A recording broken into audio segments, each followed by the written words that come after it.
ನಾನು ಚುಕ್ಕಿ ನಂಜನಸ್ವಾಮಿ ಅಂತೇಳಿ ಅಮೃತ ಭೂಮಿ ಅಂತಾರಾಷ್ಟ್ರೀಯ ಸುಸ್ಥಿರ ಅಭಿವೃದ್ಧಿ ಕೇಂದ್ರದ ಮ್ಯಾನೇಜಿಂಗ್ ಟ್ರಸ್ಟಿಯಾಗಿ ಕೆಲಸ ಮಾಡ್ತೀನಿ. ಇಲ್ಲೇನು ನಿಮಗೆ ಕಾಣಿಸ್ತಾ ಇದೆ, MEC ಅನ್ನೋ ಒಂದು ಕಂಪನಿ ಸೋಲಾರ್ ಪಂಪನ್ನ ಇವತ್ತು ಬಂದು ಅಳವಡಿಸಿದ್ದಾರೆ.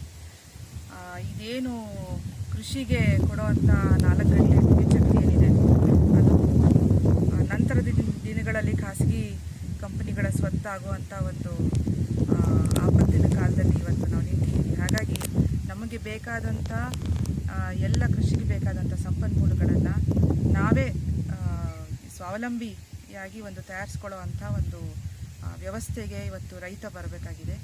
ಸೊ ಆ ನಿಟ್ಟಿನಲ್ಲಿ ನಮಗೆ ಸರಿಯಾದಂಥ ಕೃಷಿ ಮಾಡಬೇಕು ಅಂತಂದರೆ ನಮಗೆ ನೀರಿನ ಅವಶ್ಯಕತೆ ಕೂಡ ಇದೆ. ಇದರಿಂದ ನಮಗೆ ಹೆಚ್ಚು ಕಮ್ಮಿ 8 ಗಂಟೆಗಳ ಕಾಲ ನಿರಂತರವಾಗಿ ನೀರು ಸಿಗುವಂಥ ಒಂದು ವ್ಯವಸ್ಥೆ ಇದು. ನೀರನ್ನು ನಾವು ಎಷ್ಟು ಸೋಲಾರ್ ವಿದ್ಯುತ್ತನ್ನು ಬಳಸಿ ನಾವು ಕೃಷಿಗೆ ಬಳಸ್ತೀವೋ ಅಷ್ಟೇ ನೀರನ್ನು ನಾವು ಪುನಃ ಭೂಮಿಗೆ ಕೂಡ ಕೊಡುವಂಥ ಒಂದು ರೀಸೈಕ್ಲಿಂಗ್ ಮಾಡುವಂಥ ಒಂದು ಸುಸ್ಥಿರವಾದಂಥ ವ್ಯವಸ್ಥೆಗೆ ನಾವೆಲ್ಲರೂ ಬರದೇ ಇದ್ದರೆ ಮುಂದೆ ಕೃಷಿ ಮಾಡುವಂಥದ್ದು, ಸಣ್ಣ ಸಣ್ಣ ರೈತರು ಕೃಷಿಯಲ್ಲಿ ನಿಲ್ಲುವಂಥದ್ದು ಭಾರಿ ದೊಡ್ಡ ಸಮಸ್ಯೆ ಆಗತ್ತೆ. ಹಾಗಾಗಿ ಭಾಳ ಉತ್ತಮವಾಗಿ ಈ ಯೂನಿಟ್ನೇನಿದೆ ಸೋಲಾರ್ ಯೂನಿಟನ್ನು ಅಳವಡಿಸ್ಕೊಟ್ಟಿದ್ದಾರೆ. ಇವತ್ತು ಏನು ಆರ್ಡ್ರ್ ಮಾಡಿದ ಒಂದೇ ವಾರದಲ್ಲಿ ಬಂದು 2 ದಿವಸಗಳಲ್ಲಿ ಎಲ್ಲ ಅಳವಡಿಸ್ಕೊಟ್ಟಿದ್ದಾರೆ.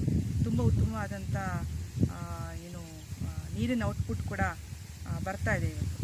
ಹಾಗಾಗಿ ಮತ್ತು ಬೇರೆ ಮಾರುಕಟ್ಟೆಯಲ್ಲಿ ನೋಡಿದಂಥ ಕಂಪೇರ್ ಮಾಡಿದಾಗ ಕಡಿಮೆ ಬೆಲೆಯಲ್ಲಿ ಕೂಡ ಕೊಟ್ಟಿದ್ದಾರೆ. ಮತ್ತು 5 ವರ್ಷಗಳು ಸರ್ವಿಸ್ ಕೊಡ್ತೀವಿ ಅಂತಲೂ ಕೂಡ ಗ್ಯಾರಂಟಿ ಕೊಟ್ಟಿದ್ದಾರೆ. ಹಾಗಾಗಿ ಇದು ಒಂದು ಒಳ್ಳೆಯ ಅನುಭವ ನಮ್ಮ ಮಟ್ಟಿಗೆ ಇವತ್ತಿಂದ ಶುರು ಆಗಿದೆ.